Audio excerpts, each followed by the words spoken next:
सभी साथियों को नमस्कार। कल से पुनः ट्रांसफर पॉलिसी को लेकर के बहुत सारी खबरें मीडिया में चल रही हैं और जो खबरें मीडिया में चल रही हैं उससे शिक्षकों में बहुत बेचैनी है। लगातार फोन कॉल्स आ रहे हैं हमसे और भी अन्य शिक्षक नेताओं से सवाल पूछा जा रहा है, आखिर ट्रांसफर पॉलिसी में क्या है,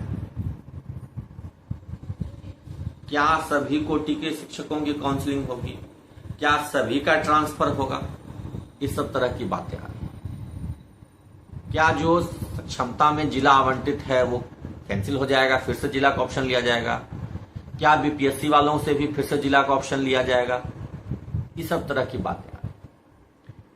देखिए, सबसे पहले तो इस सब तरह की जितनी भी खबरें हैं कोई भी खबर अभी ऑथेंटिक नहीं है। ऑथेंटिक इसलिए नहीं है कि जब तक विभाग एक अंतिम निर्णय लेकर के कमेटी के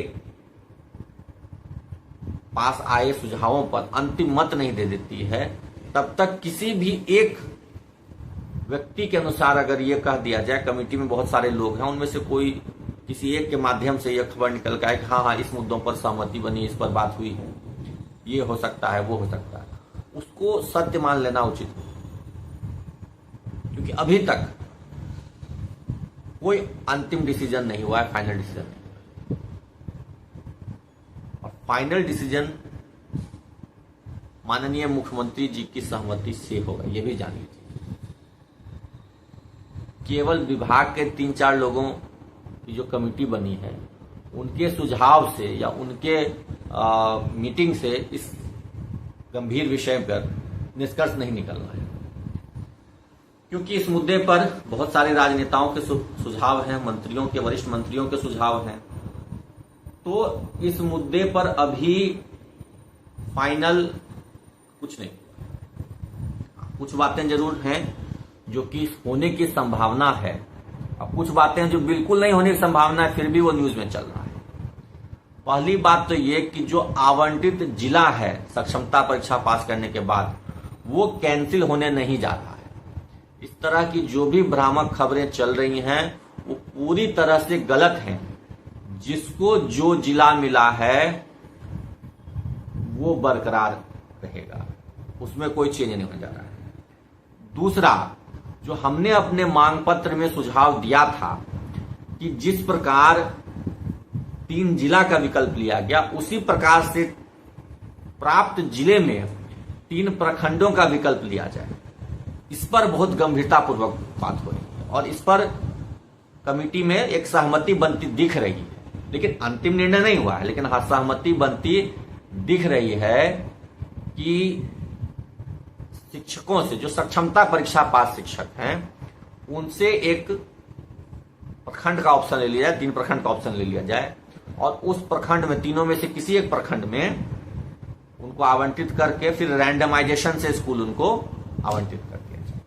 सक्षमता परीक्षा पास विशिष्ट शिक्षकों के संदर्भ में ये बात लगभग फाइनल है। अंतिम डिसीजन माननीय मुख्यमंत्री जी से विमर्श के बाद ही लिया जाएगा, लेकिन लगभग ये फाइनल है। तो सक्षमता परीक्षा को लेकर के जो भी कंफ्यूजन है आपके मन में कि जिला मिलेगा आवंटित या नहीं मिलेगा, उस जिले में स्कूल कैसे मिलेगा, ये सब का बाकी चीजों से कोई लेना देना नहीं है। मैं शुरू से कह रहा हूं कि दोनों 2 चीजें हैं। सक्षमता परीक्षा के बाद होने वाली काउंसलिंग और पोस्टिंग अलग है, और सभी कोटि के शिक्षकों की काउंसलिंग मतलब नहीं, ट्रांसफर और पोस्टिंग वो अलग है। तो जो सक्षमता परीक्षा पास शिक्षक हैं उनकी पोस्टिंग उनके आवंटित जिले में ही होगी। ज्वाइन करना चाहें ज्वाइन करें, नहीं करना चाहेंगे नहीं करेंगे। हमने यानी हमारे संघ ने जो सुझाव दिया था कि ब्लॉक चॉइस लिया जाए, उस पर सरकार लगभग सहमत है। क्योंकि वो सुझाव केवल हमने अपने संघ की ओर से नहीं दिया था, बल्कि कई सारे माननीय एमएलसी महोदयों से भी वही सुझाव दिलवाया। बहुतों ने लिखित तौर पे दिया, बहुतों ने वर्बली बात करके दिया है। तो चॉइस प्रखंड मिलने की जो संभावना है वो बढ़ रही है, ज्यादा है, कि आपको 3 विकल्प प्रखंड का मांगा जाएगा और उसी में से किसी एक प्रखंड में विद्यालय मिलेगा। ये जरूरी नहीं कि आपने जो पहला प्रखंड दिया वही मिल गया आपको। आपका मार्क्स कम होगा तो आपको नहीं भी मिल सकता है, ज्यादा होगा तो मिल भी सकता है, लेकिन ये अभी तय नहीं है। ठीक है। दूसरी बात ये कि अगर सक्षमता परीक्षा ली गई है तो जो विशिष्ट शिक्षक नियमावली है उसका पालन करना होगा। उसके अनुसार जब विज्ञापन निकला था, जब अधिसूचना निकली थी, जो शर्तें उसमें दी गई थी उसका पालन करना होगा। शर्तों में छेड़छाड़ करके जिला आप वापस छीन नहीं सकते। जिनको जो जिला मिल गया है उनको वही रहेगा। हाँ, जो अपने जिले से संतुष्ट नहीं है वो योगदान नहीं करें, वो फिर जाकर के जो एक अलग ट्रांसफर पॉलिसी बन रही है जिसमें सभी कोटि के शिक्षकों को मौका दिया जाएगा, उसके माध्यम से वो अपने ट्रांसफर के लिए प्रयास करें। लेकिन ये नहीं होगा कि किसी को किशनगंज से अररिया से पटना जाना था, उसको पटना मिल गया, कैंसिल हो जाएगा पटना। ऐसा नहीं होगा।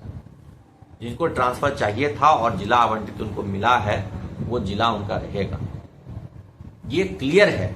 इसको लेकर के कंफ्यूजन फैलाया जाता है, और जो लोग कंफ्यूजन फैला रहे हैं वो देखिएगा, वो स्वतः एक सप्ताह के अंदर, जी बिल्कुल एक सप्ताह, 14 तारीख है, एक सप्ताह के अंदर फाइनल नोटिफिकेशन आ जाएगा ट्रांसफर पोस्टिंग को लेकर के, और उसके आने के बाद जो भी तरह का कंफ्यूजन है वो खुद ब खुद स्वतः क्लियर हो जाएगा, कहीं कोई कंफ्यूजन रहेगा।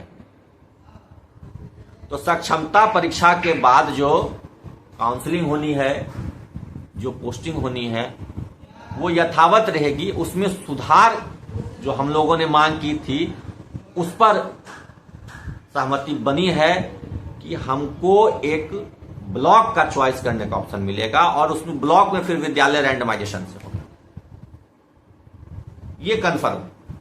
इसके बाद जो सभी कोटि के शिक्षकों के लिए ट्रांसफर नीति बन रही है, उसमें सबको मौका मिलेगा ट्रांसफर के लिए। एक निश्चित समय अवधि पूरा करने के बाद, अभी भी मैं आपको बता रहा हूं, निश्चित समय अवधि पूरा करने के बाद, ऐसा नहीं है कि किनकी ज्वाइनिंग हुई 6 महीने के अंदर उनको ट्रांसफर, ऐसा नहीं होगा। एक समय अवधि तय करने की बात है। जैसे कि हम लोगों ने कहा है कि 1 साल की समय अवधि ही, प्रोबेशन पीरियड में सुधार हुआ है तो 1 साल का ही समय अवधि माना जाए, लेकिन विभाग ने अभी इस पर निर्णय नहीं लिया है। और पूर्व के भी जो शिक्षक हैं उनकी भी ट्रांसफर होनी है, उसको भी अब उसी माध्यम से ट्रांसफर किया जाएगा। सबको एक ही माध्यम से ट्रांसफर किया जाने की बात हो रही। और मैं एक बात बता रहा हूं आपको कि प्रत्येक विद्यालय में सीट में महिला और पुरुष के आरक्षण का पालन करने की बात हो रही है प्रत्येक विद्यालय में। यानी कोई प्राथमिक विद्यालय है और वहां कक्षा 1 से 5 में 4 शिक्षक हैं, तो वहां कम से कम 2 महिलाएं जरूर रहेंगी, 2 शिक्षिकाएं जरूर रहेंगी। चाहे वो कितने भी सुदूर इलाके में, चाहे वो कितने ही दुर्गम इलाके में, लेकिन वहां